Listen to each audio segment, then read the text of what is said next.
Saudara, hari ini mantan Menteri Pertanian Syahrul Yassin Limpo akan menghadapi sidang tuntutan atas dugaan pemerasan dan gratifikasi di Kementan. Sidang akan berlangsung di Pengadilan Tipikor Jakarta. Dalam perkara ini, mantan Mentan SYL didakwa telah melakukan pemerasan dan menerima gratifikasi di lingkungan Kementan dengan total 44,5 miliar rupiah. Dalam proses persidangan, para saksi yang dihadirkan mengaku diminta mengumpulkan uang hingga miliaran rupiah untuk keperluan SYL.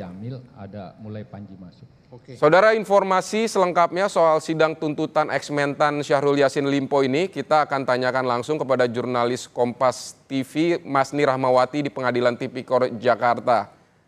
Masni, ini jam berapa sidang akan dimulai dan pembelaan dari SYL atas tuntutan yang nantinya akan dibacakan, kalau informasi yang Anda dapatkan kira-kira akan seperti apa?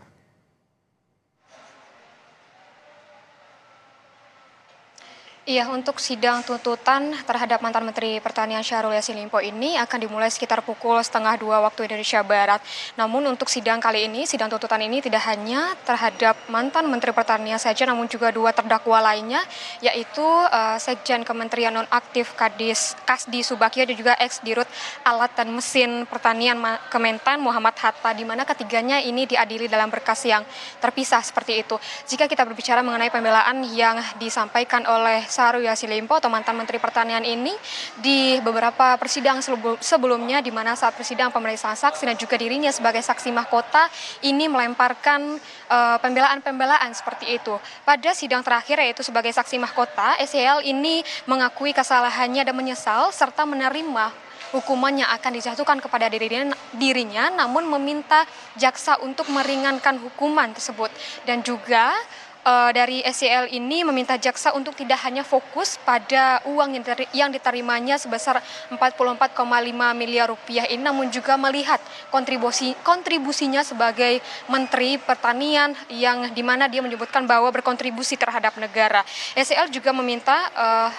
Presiden Jokowi dan juga Yusuf Kala ini untuk sebagai saksi meringankan, namun Istana menyebutkan ini tidak relevan terhadap Presiden Jokowi dan juga terhadap Yusuf Kala seperti itu. Dan juga di setiap persidangan yang menghadirkan saksi-saksi ini, SYL juga terus melemparkan pembelaan-pembelaan terhadap dirinya seperti itu, di mana dia juga merasa dituduh oleh mantan bawahannya yang menyebutkan bahwa karena dia mengaku menjalankan tugasnya sebagai menteri untuk berkontribusi terhadap negara seperti itu. Dan juga SYL ini mendatangkan atau menghadirkan ahli hukum pidana untuk meringankan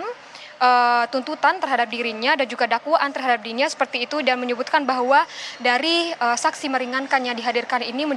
menyebutkan bahwa apa yang dilakukan oleh bawahannya yang berupa kesalahan seperti itu tidak seharusnya dan juga bukanlah pertanggungjawaban dari atasannya, yang dimana ini merupakan SYL sendiri seperti itu. Dan juga kita melihat bahwa selama proses pemeriksaan saksi dan juga proses dari pemeriksaan terdakwa lainnya, yaitu ex dari Dirut Alat dan Mesin Pertanian Kementan dan juga Sekjen Kementerian Pertanian Nonaktif Kasdi Subagio ini juga menyebutkan bahwa kalau selama proses pemeriksaan banyak dari pihak yang mengaku diminta untuk mengumpulkan uang, yang dimana ini kalau dari SYL menyebutkan bahwa untuk kepentingan dari Kementerian Pertanian dan juga kepentingan untuk dinas Kementerian Pertanian, namun dari pengakuan dari para saksi menyebutkan bahwa uang yang dikumpulkan ini memang untuk keperluan SYL dan juga keluarganya. Selain itu pun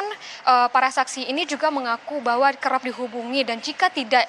memenuhi permintaan dari SYL ini, maka dia akan diancam untuk dicopot dari jabatannya seperti itu. SYL juga mengakui bahwa dirinya juga memberikan uang sebesar 1,3 miliar rupiah kepada mantan Ketua KPK Firly Bahuri, dan juga SYL terus melemparkan pembelaan terhadap dirinya yang diminta kepada bawahannya bahwa itu adalah kepentingan negara, bukanlah untuk kepentingan keluarganya sendiri, namun melainkan dari hasil penyidikan oleh penyidik KPK bahwa temuan-temuannya merupakan bahwa apa yang disampaikan itu memang sebetulnya bukan untuk kepentingan negara, Namun untuk kepentingan SEL dan juga keluarganya sendiri bahwa dari 44,5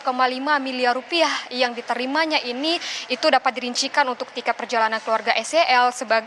ke luar negeri, biaya umroh, perawatan juga skincare untuk istri dan juga anaknya serta cucunya, renovasi rumah, servis mobil dan juga membayar penyanyi dangdut dan juga mengangkat penyanyi dangdut ini sebagai pegawai honorer di Kementerian Pertanian. Dan juga kalau kita melihat dari perkara pemerasan dan juga gratifikasi yang dilakukan oleh mantan Menteri Pertanian ini didakwa terhadap SEL itu pasal 12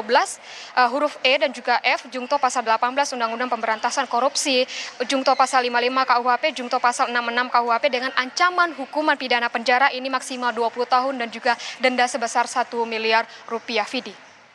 Mawati, terima kasih untuk laporan Anda.